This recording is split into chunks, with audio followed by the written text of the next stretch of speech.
Challenge 52 semaines pour changer de vie en famille, jour 28. Alors en général, mon discours est plutôt positif et puis c'est ce que j'aime partager, mais en réalité, je ne suis pas tout le temps positive et il y a des zones d'ombre dans notre projet. En fait, il y a des moments où tout est noir, tout nous semble difficile, compliqué. C'est des moments où les émotions nous submergent et moi, dans ces moments-là, c'est les et si qui viennent.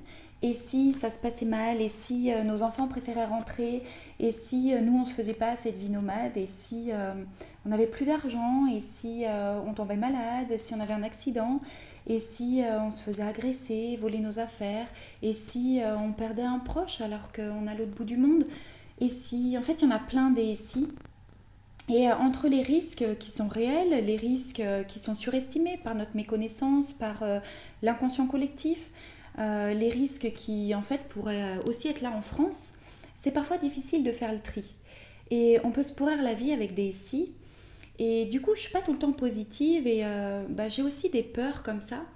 Et en fait, ces peurs, elles viennent mettre en évidence des blocages qu'on a encore et puis des obstacles qui ne sont pas encore franchis.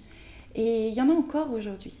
Aujourd'hui, on se dit qu'on embarque nos enfants à l'autre bout du monde pour un mode de vie nomade, mais sans vraiment avoir leur accord parce qu'ils ne sont pas en mesure de donner leur accord. On quitte une situation professionnelle qui est confortable en France et on repart de zéro et on ne sait pas si ça va marcher. On choisit un mode de transport qui peut être dangereux, on peut avoir des accidents de vélo. C'est un mode de transport aussi qui est rudimentaire et puis qu'on a testé que sur de courtes périodes en France. En fait, on ne sait pas ce que ça va donner sur plus longtemps et puis ailleurs dans le monde. Et puis, on n'est pas du tout bilingue, alors on peut avoir des difficultés à communiquer. Et puis, on s'apprête quand même à avoir un mode de vie sans attache. Et en fait, on ne sait pas vraiment ce que ça représente et ça se trouve, on va vraiment se sentir seul. Alors, moi, face à ces peurs, j'essaye d'être un peu factuelle, de mesurer le risque et puis de prendre des mesures pour que la catastrophe n'arrive pas en fait, tout simplement. Alors par rapport aux enfants ou au fait que le mode de vie puisse ne pas nous plaire, en fait on n'exclut pas le fait de revenir en France, de redevenir sédentaire. Si ça se passe mal, c'est ce qu'on fera.